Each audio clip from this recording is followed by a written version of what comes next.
بسم اللہ الرحمن الرحیم۔ پیارے ناظرین، یہ کلمات اللہ تعالیٰ اس بندے کو سکھاتا ہے جس کو اللہ تعالیٰ پسند فرما لیتا ہے۔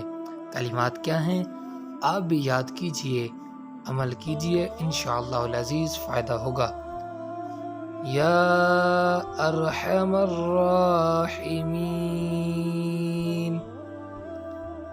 لا الہ الا اللہ، حسبنا اللہ ونعم الوکیل۔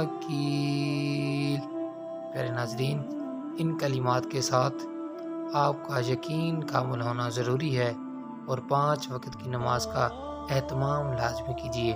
پیارے ناظرین، اگر آپ کو ہماری ویڈیوز اچھی لگ رہی ہیں تو ہمارے چینل کو سبسکرائب کرنا مت بھولیے گا اور شیئر بھی کیجیے گا۔ جزاکم اللہ خیرا۔